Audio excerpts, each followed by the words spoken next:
Welcome to the FPL USA Press Play Podcast. We are the official audio home of the hashtag FPL USA community and are thrilled to bring you our forward fracas, the preview of the goal scorers for FPL this season. I am at FPL USA Bucks, aka John, and I got my two co-hosts here.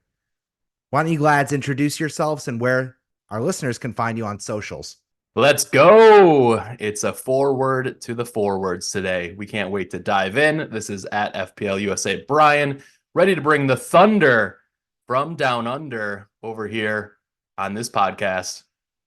We're gonna bring the heat today, Bucks. A couple spicy takes, some pent up Chelsea rage since they're blowing it already in the preseason with their new formation.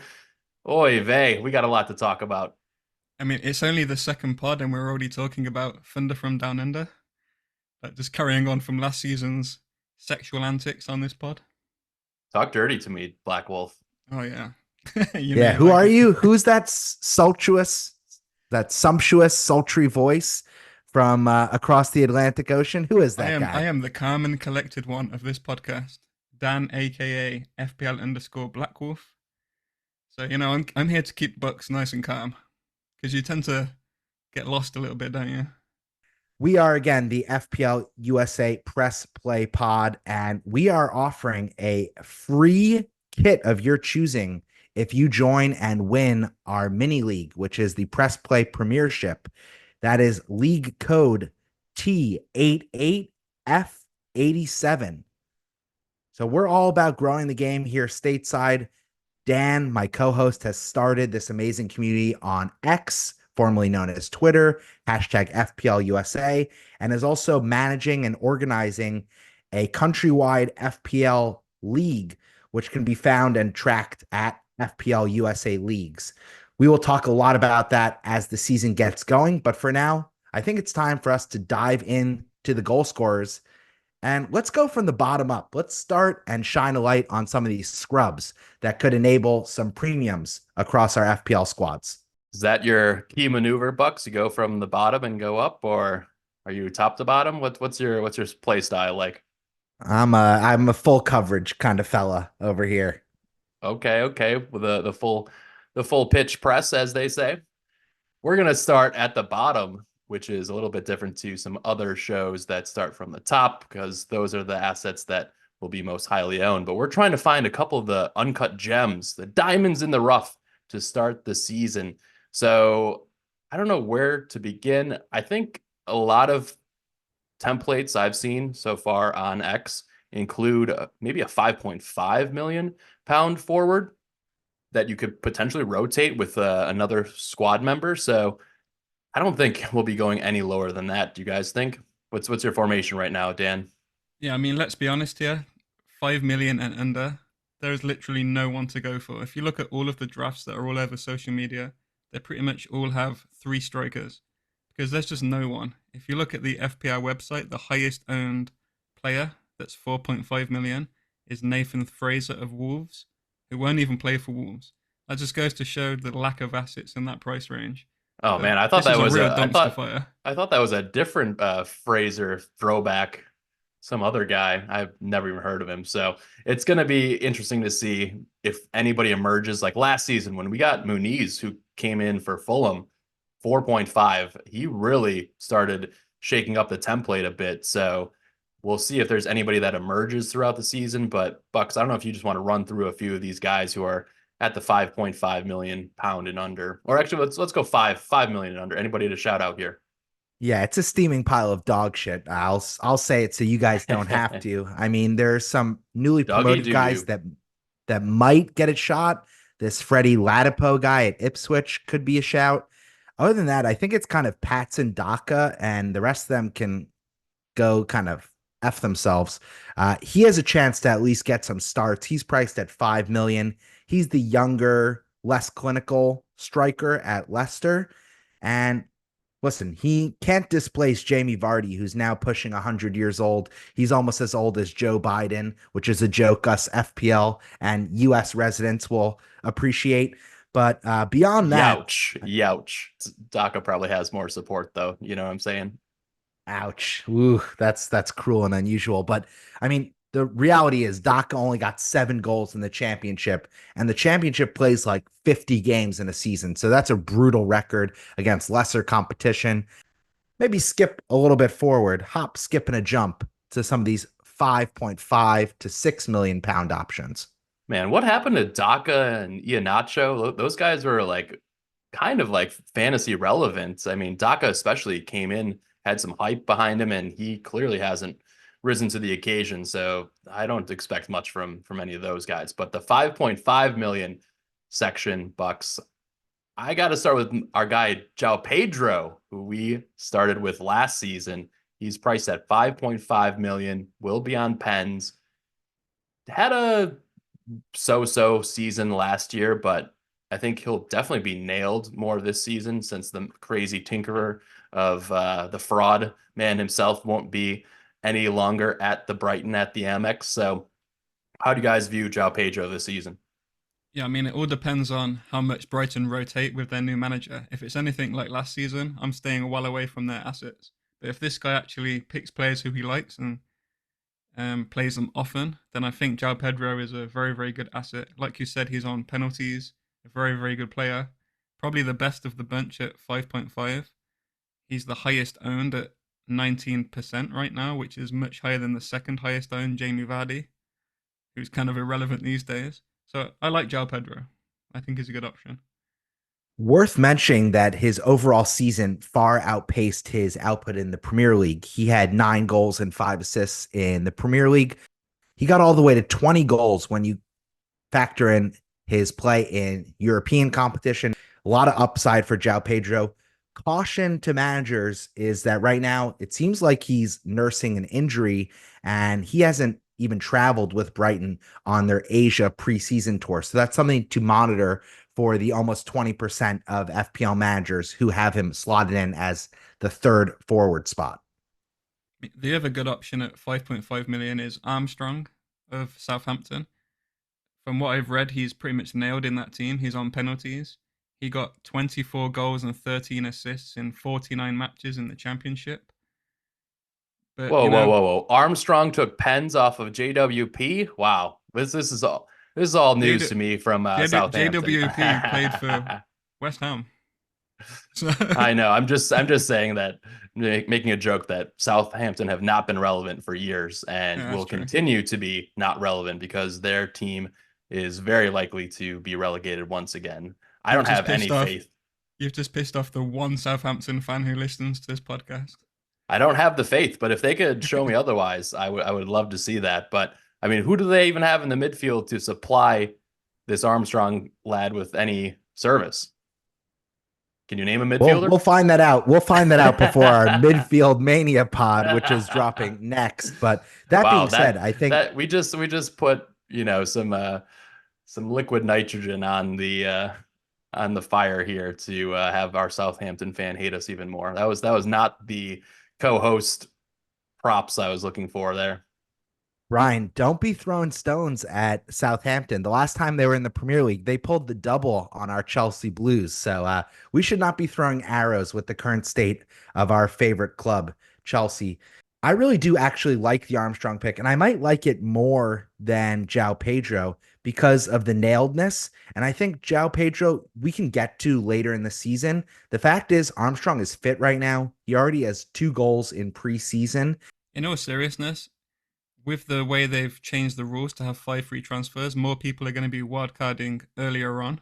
And I think the first set of fixtures for Southampton, not including the Newcastle game week 1, are pretty good for Southampton. They're going to be on a high. Buttes. They're just joining the Premier League.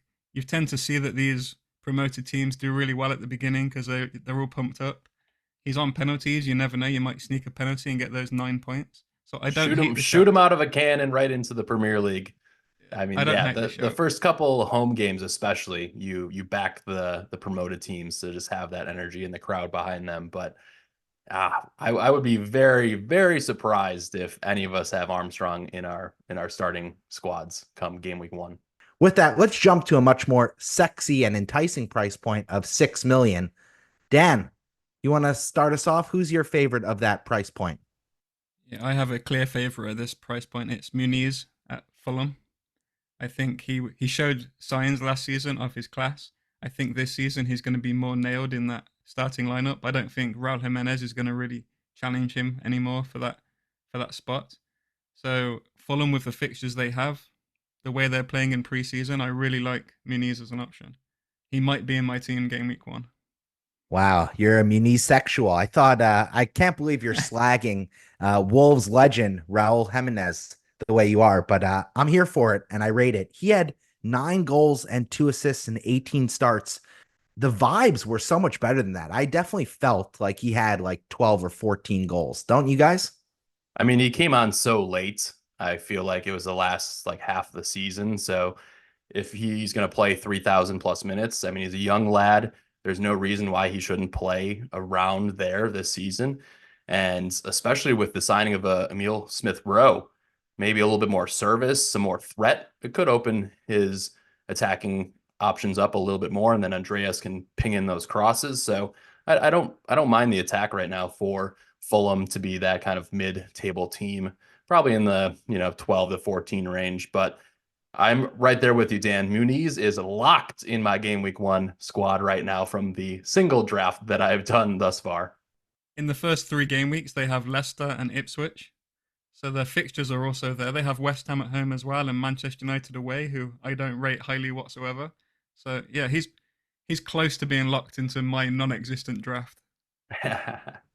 It's worth mentioning that Fulham might be a much transformed team going into the season with João Palhinha out. So they can't rely on being defensively stout. I think they also have Tim Ream, who's also one of the aging stars of the Premier League, at least from a US perspective. And I think they're going to have to be more like Wolves and embrace more of an all out attack, a more chaotic game style, which should be good for FPL points, especially for the forward. I like Muniz. I think he's up there as my top third striker option. The other one who's tempting is Chris Wood. And you can knock on him, but he can put the ball in the back of the net. He's already doing so in preseason, where he looks fit and looks to be the one to start the season as the number 9. I mean, the opening fixtures for Forest are to die for. They're among the best in the Premier League. And if Forest can come in and start strong, I think they'll make a case to be the surprise team of this Premier League season.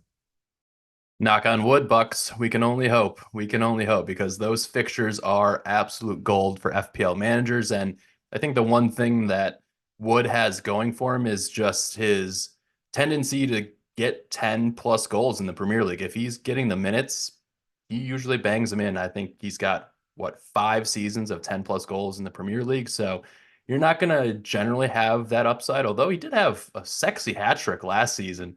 I think He Pross. had 14 goals last year, and he was sharing time with Awani, who Yeah, right now is injured. 1,800 minutes, only 1,800 minutes. So I That's think it spectacular. just comes down to your belief in Nuno. Is it worth taking a flyer on Chris Wood at 6 million versus later again talking about midfielders? Gibbs White is 6.5 and going to be on those set pieces and likely pens. I think if we knew if Chris Wood was on pens over Gibbs White, then you might nod there. But yeah, it'll be interesting to see if anybody has him in their game week 1 squad, given their fixtures, which I think they have 2 tough fixtures in the first 10. I mean, somebody you could set and forget, especially if you're trying to, hold on to those transfers and really bank them up. Yeah, I think a lot of people in their game week 1 team, they're going to have 2 players from Fulham and Nottingham Forest.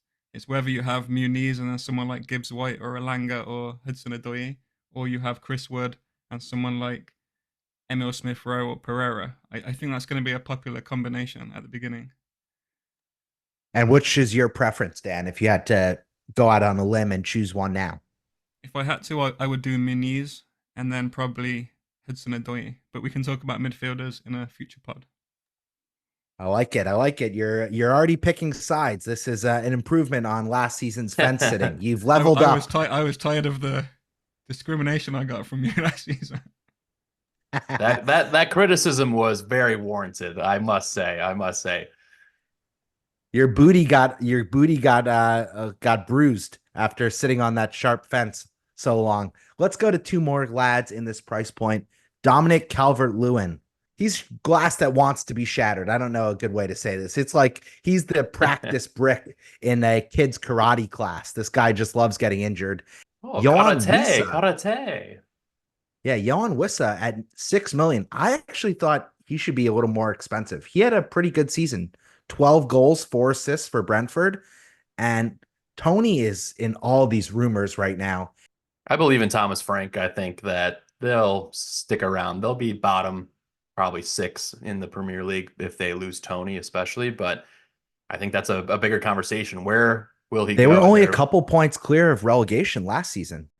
I mean that's with Tony missing half the season as well, and then Mbomo, who started off in scintillating form, then went down with his ankle injury. So they had a really tough go of it for a number of game weeks in a row there.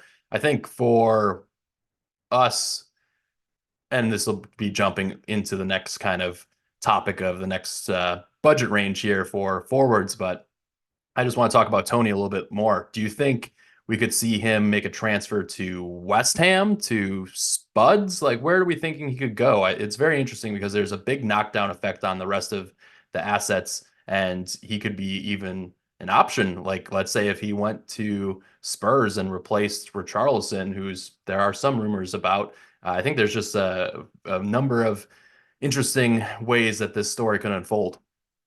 Yeah, I'm going to step off the fence again. I'm going to say that if Tony transfers to Tottenham, he's 100% a lock in my team, guaranteed.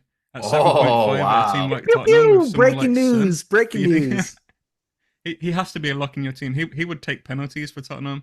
He would have Son feeding him. There's no way he wouldn't be in my team.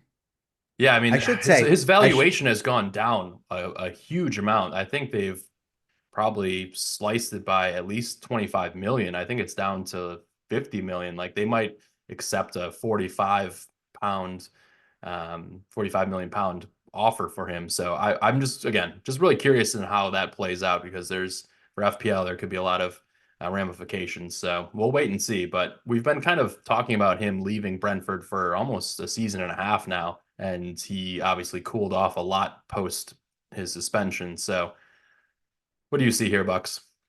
yeah, he bet on himself and he lost. Ah, Unfortunately, I think this is a great place for us to kick the 6 million bracket in the dust. Let's go to the 6.5 to 7.5 million options where Tony, because I think Tony and then the other guy, Julian Alvarez, I think both those guys have the potential to be absolute game breakers if, in fact, they move clubs within the Premier League. So, Dan, that was a great team with Son, Brennan Johnson, and Tony leading the line.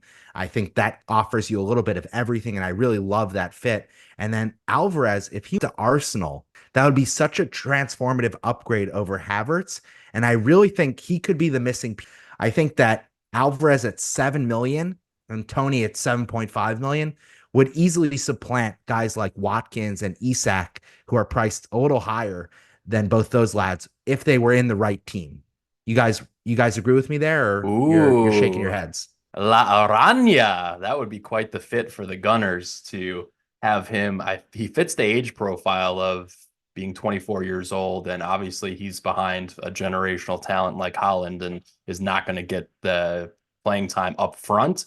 KDB is obviously sunsetting his talents a bit and won't be able to play as many minutes this upcoming season. So we'll probably see a lot more minutes in a more creative role for Alvarez, but I think he wants to be up top as a number 9 at a top club. So I'm very curious to see if he would leave before the season starts. Yeah, I don't see him leaving for another Premier League team. To be honest, I think he would go abroad. Even if he went to someone like Arsenal, I understand your point, Bucks, but I don't think he'd be nailed even in the Arsenal team with the way they were playing last season. Oh, for sure he would be. He's so much better than Kai Havertz, and There's no way they would just drop Kai Havertz out of the they 11 from wouldn't. the Kai get would go. play. Kai would play at 10. That's his better role anyway. So who would you drop out the 11 for Alvarez? Just out of I'd curiosity. have I've had Odegaard alongside of Havertz. Yeah, I'd probably drop Party. The party's over. Yeah, I don't know. I would have to see it to believe it, but I think Alvarez is more likely to go abroad. I mean, would City even sell Alvarez to Arsenal, knowing that they're right behind them in the title Doubtful. race? I don't think That's a so. great point. He fit like a glove when KDB missed time early in the season. I mean, I think we need to say he had 11 goals and 11 assists last season in 31 starts. And I just think the fact that he's 8 million less than Erling Haaland is a crazy price differential. So in the event he stays and God forbid something happens to Haaland, like an injury where he misses time again, he's going to be the easiest transfer move in all of transfer moves into, 100% of engaged managers FPL teams. So Yeah, I would I just agree think with that he for has the sure. potential to be a total game breaker for FPL this season. And then going back to Tony, it's interesting to see people and their reactions to how much better he might be than Richarlison. I think it's just a level of the consistency that Tony would bring where there's games where you see Richarlison look like a world beater, and then other games where he's just pouting and doing his pigeon walk and not doing much. So I think that's probably the main benefit for Spurs to maybe go in for him and maybe cut Richarlison loose. But I'm not sure if there's enough incremental gains for Spurs to go after Tony unless he's going to be heavily discounted. Oh, I completely disagree there. I think the system that Ange Ball likes to run is perfect for a player like Tony because he can do it all and he can drop deep like Harry Kane used to do. He can collect the ball and then turn and play in runners. And he has the guys to stretch their legs in Brennan Johnson and Heung-min Sung on the wings. So I think the system fits him perfectly. This is a win now move for Spurs. And again, just like Arsenal, and not to take too many pot shots at our London rivals as a hardcore Chelsea fan, both those teams are good enough to win and challenge for trophies. So this is a time to get him on a bargain and to slot him into a team that's all about attack and that works towards his strength. Let's pivot and talk about the Liverpool assets. I think this is a very curious case to investigate here. Like, what do we think? Who's going to start up top? We're seeing Gakpo obviously had a great Euros run with his team, and now Darwin, I thought looked pretty explosive in Copa, but missed a zillion chances like he always does. He was netting goals, but he was shooting 1 of 10. What do you guys think here for Yeah, the he Liverpool missed assets at chances and missed 7.5? punches. I mean, I think the Ron problem with Artest these 2.0. the problem with these Liverpool assets is many of them are still on international duty. They haven't came back yet. Like Darwin and Hakpo haven't came back yet. Liverpool have had a couple of pre-season games where they've looked pretty good. We've seen players like Szoboszlai playing more further forward, but how they actually line up when everyone's fit and everyone's playing, we just don't know yet. There's too many uncertainties. I would like to see them play a few games to see what kind of system the new manager puts together. And I think one of these guys is going to be an amazing asset. I just wouldn't know who to pick for game week 1. I think they both shown their quality away from Liverpool, and now it's about bringing and carrying that back into the Premier League season. I'm surprised we didn't jump to talk about your pup, one of the favorite guys who smashed a hat trick on your fellow podcast heads. That's I Cunha, 6.5 million. Is he going to be in yeah, your team? I love Cunha as an asset. I just think that the Wolves fixtures to begin with are just so bad that there's better value elsewhere. However, come game week 9, when our fixtures turn, I think his ownership's going to skyrocket, and he's going to prove his class this season. He's Is he such an mispriced, amazing Dan? player. You think he's mispriced at 6.5 million? No, I think it's fair based on last season, and I think he's more likely to drop into the 10 role, playing just behind our striker. But I think that suits him much better. He's going to be getting onto the balls fed to him from Strand Larsen, our new number 9. So I think it's going to be a Who? very, very good season for Cunha. Strand Larsen? Yeah, we signed the backup to Haaland in the Norway national team. He's a very, Oh, very very good player. interesting. How Is old he is going to that be lad? starting at the 9? This I Strand think guy? so. It looks like he'll be starting. He's 5.5 million, but he doesn't Ooh. look like a player who's going to get you a ton of goals. He looks like the person that's going to be feeding Cunha. And Huang, you would assume Yeah, he's going to be the assister to. He's going to get the hockey assists or the assists. exactly, Is he a big lad? He's good with his back, to the defenders exactly. and can play the balls off to Cunha running down the flank. Yeah, that's the kind Okay. of player that Wolves have been missing. So we're going to see him in the team this season. And Wolves kind of have a similar problem to Liverpool right now, where they've had all of these players away for international duty. So I don't know the confirmed starting 11, but we have some really, really top quality attacking assets now. So I'm excited for this season. What a fucking name. Jorgen Strand Larsen. Yeah. No, he's All 24, right, so let's he's been around for a minute. Okay, okay. Actual intel from the legend Dan. Never even heard of these players. Next up, I'm sorry, Miss Jackson. 7.5 million. Very mixed season from Jackson, but he was fantasy relevant for a number of periods where Chelsea were firing on all cylinders, ended the season very strongly. And honestly, like I think he got a lot of flack considering it was his first season in the Premier League.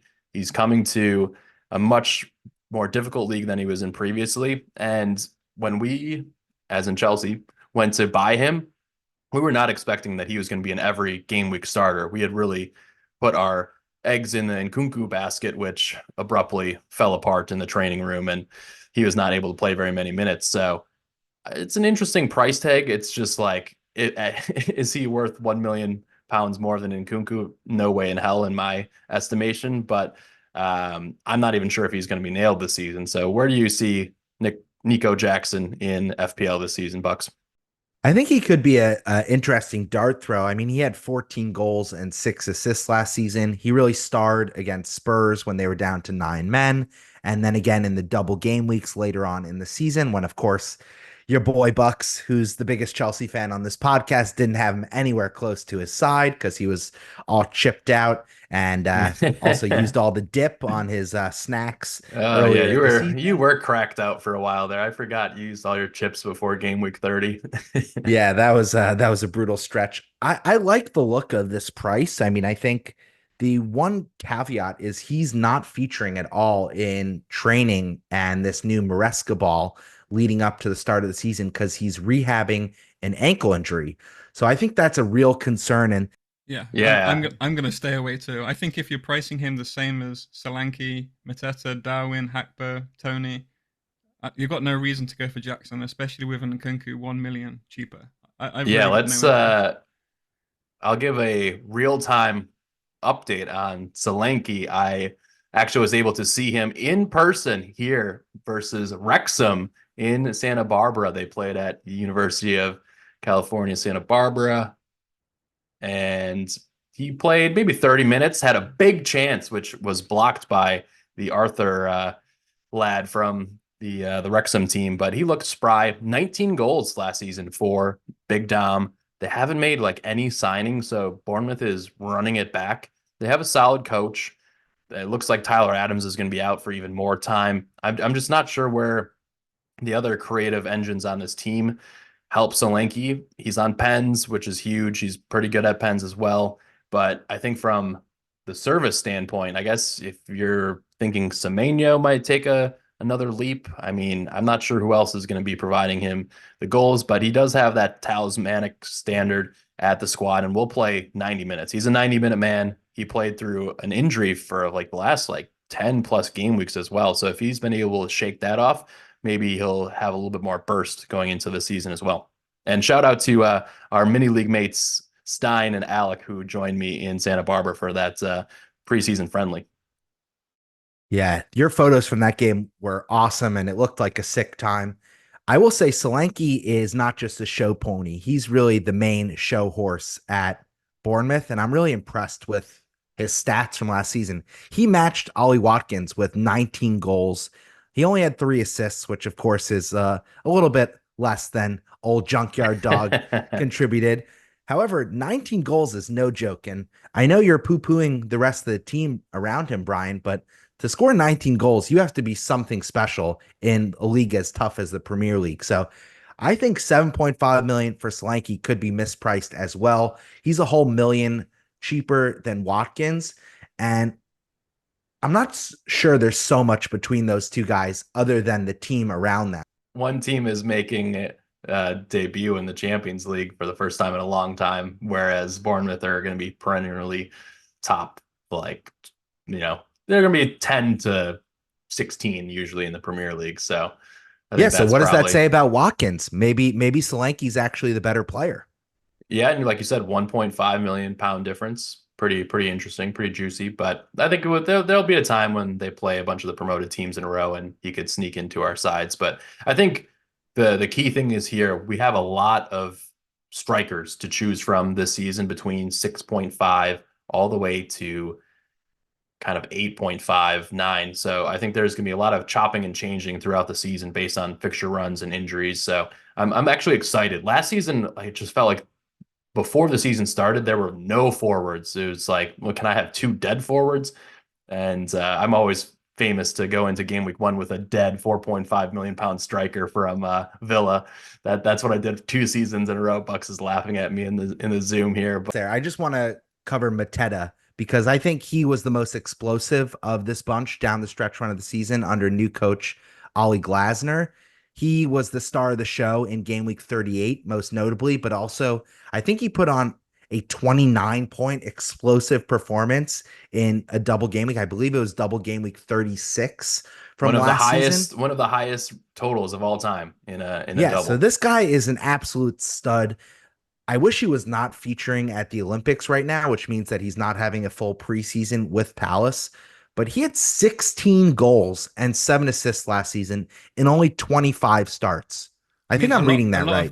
a lot of those stats though were with Elise, who now has gone to Bayern Munich. So I'm curious how that's going to impact them as well.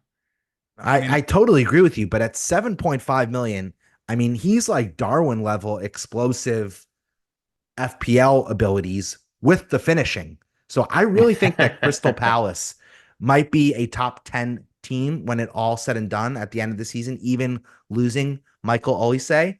And I think Mateta could be one to watch. Yeah, Crystal Palace has a great run of fixtures to start the season. Brentford away, West Ham at home, Chelsea away, Leicester at home, United at home, Everton away in the first six. So you'll be seeing a lot of Crystal Palace assets in squads heading into the start of game week one. I think it is a bit interesting to see that he is 0.5 million pounds more expensive than Eze, who will be on penalties for Crystal Palace.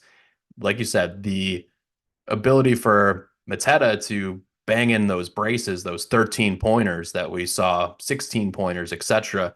He does have, the knack for being a big body, getting in the right positions, and maybe he is actually taking the leap under Glasner. So I think for me, it's just a little bit difficult to spend that extra 0.5 over a penalty taker.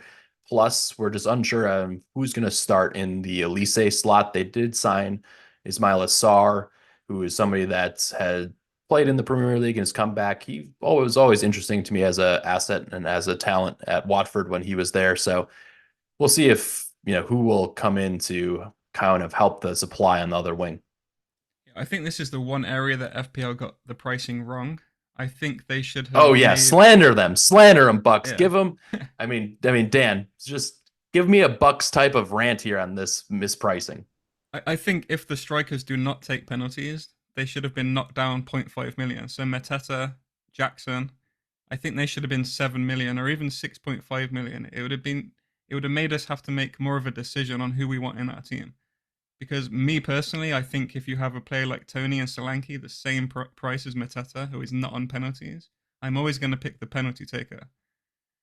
So that's just my thought there. I think they should have made them 7 million. Interesting. Because I actually think that Mateta under Glasner was averaging like a goal every like 70 minutes of play. So the guy was unbelievably clinical and was really in his groove.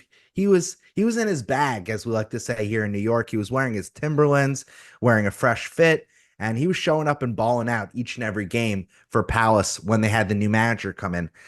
I think the double up on Palace attack is not a crazy way to start game week one and to go in to attack the season a little differential. But I think we spent a lot of time on this crowded section of appealing forward options from 6.5 to 7.5 million. Let's leave these guys in the bin and let's jump up a level to the premium options. You gonna be Kai curious? I mean, I'm definitely Kai curious, but I think I prefer the other options over him. If we're talking about the free 8 to 9 million options in Havertz, Isak, and Watkins, I personally would put Havertz as number 3. I prefer having Odegaard or Saka as my attacking Arsenal assets. Oh, Well, do so you think FPL got the you're price right? Because, he's priced 5.5 million less than Isak and a million less than Watkins. So you think that's the right number? I do. With Kai Havertz not on penalties, with Isak on penalties, I think that's where they've got it right. They've made him 0.5 million cheaper. So you have to make a decision there. and For also me, 0.5 million cheaper than Odegaard. exactly. So for me, I'm going to go straight to it. Isak is a lock in my team. There is 0% chance he will not be in my team game week 1 unless he's injured. He should have a Breaking higher news. ownership than Holland, quite frankly, given the start that Newcastle has and his potential. The top 3 owned forwards right now are Isak, 55%, Ollie Watkins, 54%, and then Haaland on 36%. So if you go with Haaland at 15 million, he's actually a differential right now. Yeah, Isak posted 21 goals, 4 assists last season. Just an absolute beast. That's in 27 starts. If he can stay healthy, that's the main thing. But to start the season, they have the fixtures.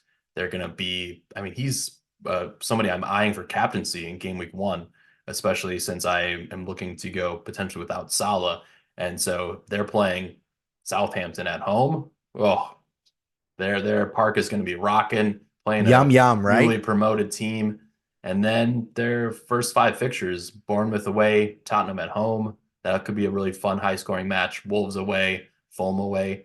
He should be trickling in, I would say, in the first 5 game weeks, 3 goals you'd expect, right? At least, maybe 4.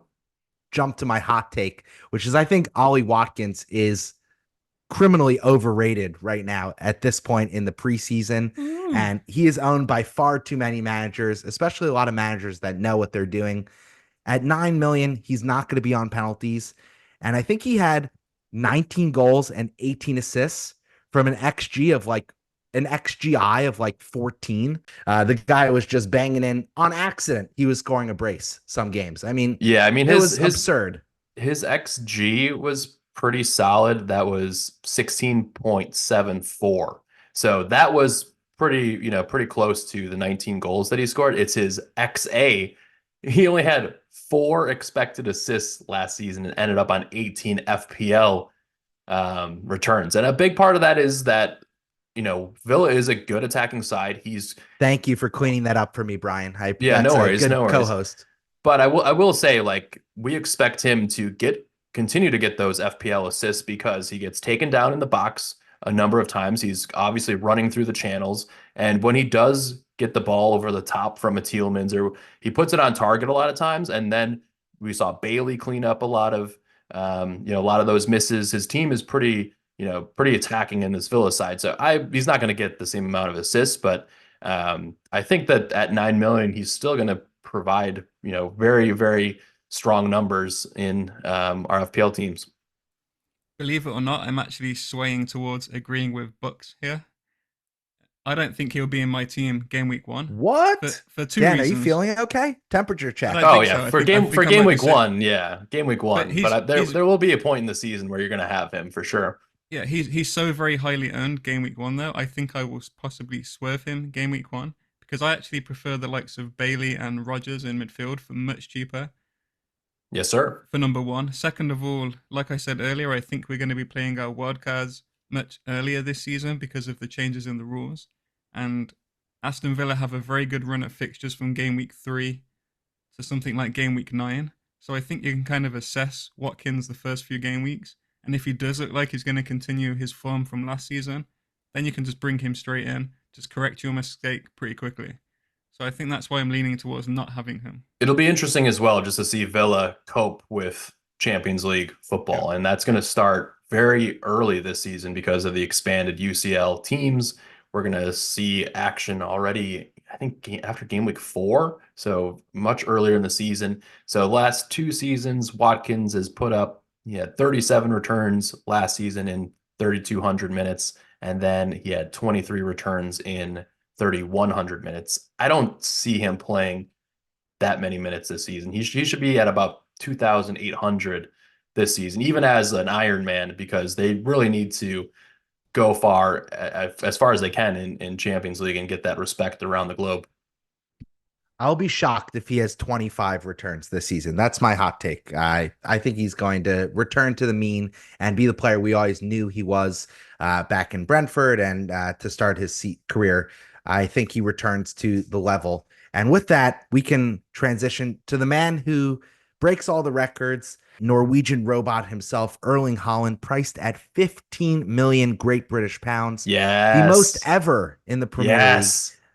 I'm fucking Brian, stoked. I'm stoked about this price. It just gives every manager a decision to make if they want to get a premium asset like Ollie Watkins for 6 million less. And we saw last season a lot of managers threaded the needle and they were able to go Hollandless in the times that he was out of form, and they really made some gains. But with that being said, I will certainly have him for my game week 1 squad just because Ipswich at home, game week 2, that could be triple captain material for some people. And I'm sure we'll see some people go for that. I think you still have to start with him to start the season. I mean, forget Ipswich at home. They're playing Chelsea away game week 1. That's a peach Yeah, I was fixture. gonna say Chelsea away. The way That's a the that's a back four line is four. That's a looking, 4-4 bucks. We want to run it back like last season. Let's have a goal fest. Let's get Palmer that involved. Get Erling Haaland involved. I mean, the guy is incredible. He's the best goal scorer in the Premier League history based on his time in it. He has back-to-back 30 goal seasons. I mean, that's absolutely incredible. He has 63 goals and 17 assists in 62 Premier League starts. I think he already has 8 hat tricks in the Premier League, which is crazy. And the reason I think it makes sense to augment your entire squad building approach to fit in Erling Haaland is because of the captaincy dynamic. And he can be in every game week captain choice when fit. I mean, he's just that clinical. He gets lots of service, and Manchester City have been the best attack in the Premier League for a couple seasons now. So I just think grit your teeth, don't look at the price, and just be happy that you'll have Holland bang in another 30 goals. And one macro thing I just want to bring up is obviously a lot of teams we're seeing on X right now have potentially just Haaland or potentially just Salah. And I think with the new manager coming in to Liverpool, they don't have their full side, obviously, because a lot of players are still on international duty, etc. for Liverpool. And we just don't know what we're going to get with them. Whereas you have Pep at City, he's got the system down to feed Haaland every single game, get that golden spoon, feed the big man. I just think it's not even close when you think about like what percentage of the new slot man is as a manager compared to Pep. Is he 50%? Is he 40%? Like I just think that it's a no-brainer right now to start with Haaland and avoid that risk going into game week 1. And if Salah burns you, then you can pivot one of your 10.5, 10 million pound midfielders. But it's going to be so hard to start game week 1 without Haaland and then figure out how to get 6+ million to then grab him. That's going to take multiple moves, valuable transfers. You're going to be behind the field. I just don't like it. Yeah, and then you'll want to captain him in game week 2 and you'll be scrambling to get him in. I totally want to piggyback on what you just said, Brian. I'd much rather be no Salah than go Noland. And I'll probably have both in my team because I'm a sheep to start the season. But I think Holland is a must-have in attack. And I think if you can't fit Ollie Watkins in because you have Erling Haaland, that's the price you pay to get the best goal scorer in world football playing for arguably the best club team in the world. So that's a risk and reward that I'm willing to lean heavy on the reward side of that dynamic. Let's close it out with you, Dan. What say you?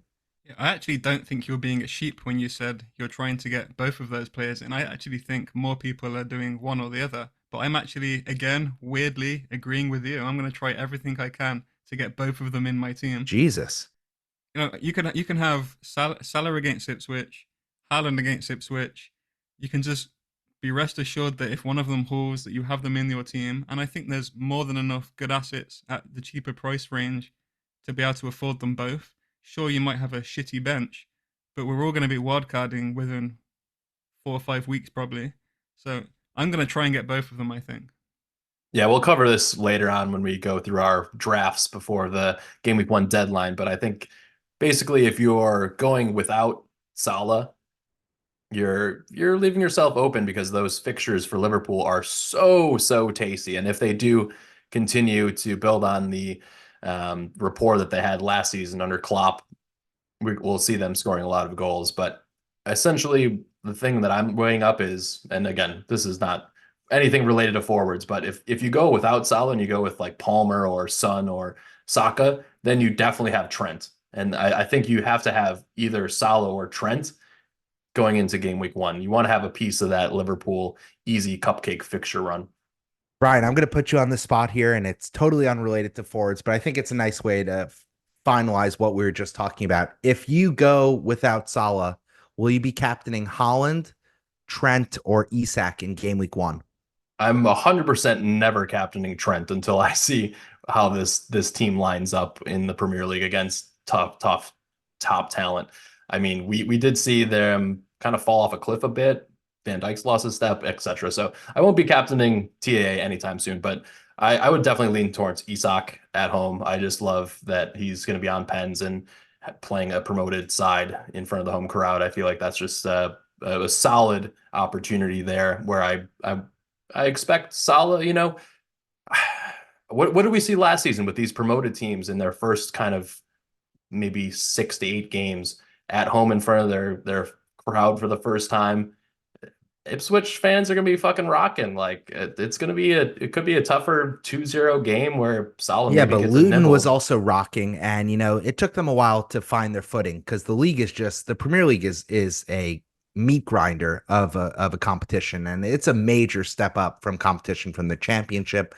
I think this is a great place to end this episode. We have dived really deep into the goal scoring options Deep up dive. top, and again, we want to shout out the Press Play Premiership free to enter mini league that will have a kit of your choice sent to you at the end of the season. Access code T88F87.